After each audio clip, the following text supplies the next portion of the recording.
And industry hurdles మీరు face చేశారా? చాలా ఫేస్ చేశానండి. అంటే ఆకి ఏం ఫేస్ చేయలేదండి. ఒకసారి నేను అనుకున్న తర్వాత like I said when you wrote something very small there are 100 producers to work with you.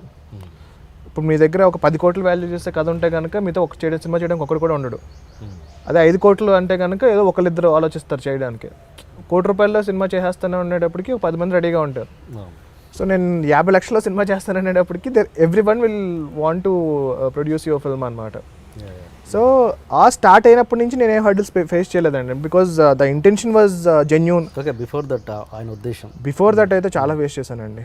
You name A hurdle, ఇండస్ట్రీలో ఇలాంటి ఒక హర్డిల్ ఉంటుంది అన్న ప్రతి ఒక్క హర్డిల్ నేను ఫేస్ చేశాను. ప్రతి ఒక్క అవమానం నేను ఫేస్ చేశాను.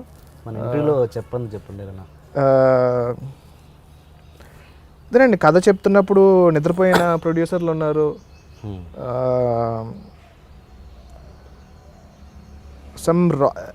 ఒకసారి రాత్రి 2ంటికి ఎవరో కథ వింటానంటే ఒక ప్రొడ్యూసర్ వెళ్ళానండి. సో ఆయన మందు సిట్టింగ్ అది పెట్టుకుని చెప్పమ్మా అన్నారు. సో చాలా ఇరిటేటింగ్గా అనిపిస్తుంది అనమాట.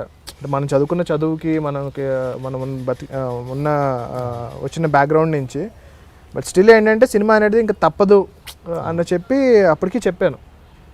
చెప్పిన తర్వాత బాగుందమ్మా చేద్దాం అని చెప్పి అర్ధరాత్రి ఆ రోజు ఫుల్ వర్షము, హైదరాబాద్ మొత్తం వాటర్తో నిండిపోయింది.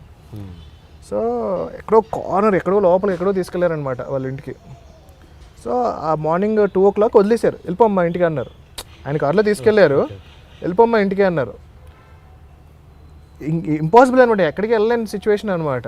సో మొత్తం వాటర్లో నడుచుకుంటూ ఆల్మోస్ట్ 2-3 kilometers నడవాల్సి వచ్చింది అనమాట ఒక మెయిన్ రోడ్కి వచ్చి ఇంటికి రావడానికి ఆ రోజు. సో అలాంటి ఇన్స్టెన్సెస్ చాలా అండి. అంటే లైక్ వాళ్ళు వాచ్మెన్కి కథ చెప్పమనేవారు, వాళ్ళ ఆఫీస్ బాయ్కి కథ చెప్పమనేవారు. ఆడికి కూడా నచ్చాలమ్మా, ఆడికి మాస్ పల్స్ అమ్మా అనేవారు అనమాట. సో ఆల్మోస్ట్ ఒక 300-400 నరేషన్స్ ఇచ్చి ఉంటానండి నేను లైఫ్లో. ఒకసారి ప్రొడ్యూసర్ ఒకసారి అది గుర్తుపెట్టుకోండి. ఒకసారి ఏమన్నాడు ఈ ప్రొడ్యూసర్? ఎవరండి? నైట్ వదిలేసిన అతను తర్వాత ఏదో చేద్దామమ్మా అన్నారు అనమాట, అంతే. దాని తర్వాత మళ్ళీ ఏం లేదు. దాని తర్వాత నాకే చాలా ఇరిటేటింగ్గా అనిపించి తర్వాత ఆయన కాల్ చేసినా సరే నేను ఆన్సర్ చేయలేదు. అంటే ఒక మినిమం అంటే you can be a bad person, but minimum human things ఉంటాయి కదా.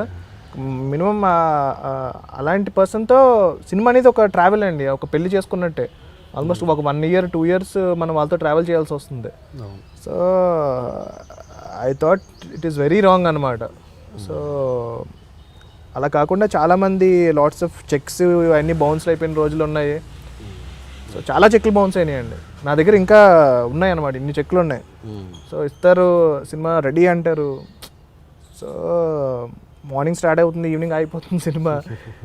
సో అంటే సమ్ వెరీ స్టూపిడ్ రీజన్స్కి సినిమాలు అయిపోతాయండి. స్టూపిడ్ రీజన్స్ అనమాట. ఏదో ఒకటి చెప్పండి, ఒక్కసారి గుర్తుపెట్టుకోండి. చెప్పండి, స్టూపిడ్ రీజన్స్ అంటే లైక్ అదేనండి, ఒక హీరోకి లేదు ఈ హీరోయిన్తోనే నేను సినిమా చేస్తాను, లేదంటే నేను సినిమా చేయను, ఇంకొక 1 weekలో సినిమా షూటింగ్కి వెళ్ళిపోతాం అన్నప్పుడు, లేదు ఆ హీరోయిన్ బాయ్ ఫ్రెండ్ ఎవరో సెట్కి వస్తున్నారంట, నేనైతే చేయను. అదేంటి భయ్యా, నేను లాస్ట్ 6 months నుంచి కష్టపడ్డాను ఈ సినిమా కోసం, నేను ఇది చాలా స్టూపిడ్ రీజన్ భయ్యా అంటే కనుక లేదు నేను చేయను అయితే సినిమా. సో అంటే చాలా వియర్డ్ థింగ్స్ అనమాట అండి. అంటే లైక్ మనకి చెప్పలేమన్నమాట ఎంత బాధ వేస్తుంది అంటే కనుక. ఇట్స్ 6 months ఎఫర్ట్ అండి ప్రతి సినిమా. ప్రీ ప్రొడక్షన్కి ఇంకా లొకేషన్స్ చూసేసుకుని అవి చూసేసుకుని ఇంకా ఓకే షూటింగ్కి వెళ్ళిపోతాము అనుకున్న టైంలో వాళ్ళు చెప్పిన స్టూపిడ్ చేంజెస్ చేసుకుంటూ ఒక కథ మనం ఓకే దిస్ ఇస్ ఎపిక్ అని అనుకున్నప్పుడు ఎప్పుడైతే చేంజెస్ అవి స్టార్ట్ అవుతాయో ఓకే ఎపిక్ సినిమా కాకపోయినా ఒక హిట్ సినిమా అయితే అవుతుందిరా అన్నంత వరకు చేంజెస్ చేస్తాను. ఇంకా దాని తర్వాత ఇంకేంటంటే ఓకే ఇంతకన్నా దిగజారలేమని అన్నప్పుడు ఐ గివ్ అప్ అనమాట అండి. అలా ఇన్సిడెంట్ చెప్పండి ఒక్కసారి ఎలా జరిగింది అని. ఏదండి? ఇంతకుముందు ఇన్సిడెంట్ చెప్పబోతూ హర్డిల్స్ గురించి చెప్పబోతూ ఇంకొకసారి ఇలా జరిగింది అని చెప్పబోతున్నా నేను కట్ చేశాను. అదేనండి, అంటే లైక్ హీరోస్ కానీ అర్ధరాత్ర అదే గోడలు దూకిన రోజులు ఉన్నాయి.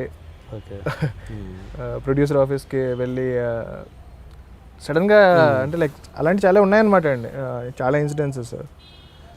అదేనండి, యూ నేమ్ హర్డిల్. అంటే చాలా మంది అనుకుంటారు అంటే లైక్ చాలా యంగ్ ఏజ్లో డైరెక్టర్ అయిపోయాడు, చాలా ఈజీగా వచ్చేసింది అని.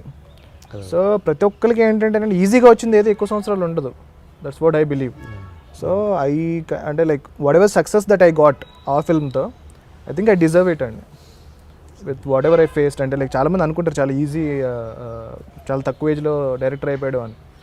But I sacrificed a lot of things to reach this position అనమాట అండి.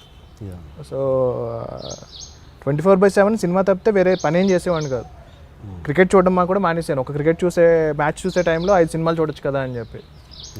So I don't party, I don't go to places. ప్రతిసారి ఏదో కథ రాయడమో ఏదో, లాస్ట్ 8 yearsగా సినిమా తప్పితే వేరే ఏది చూడలేదన్నమాట అండి. సో అంత కష్టపడ్డాను, and I think I deserve what ever the success that I got with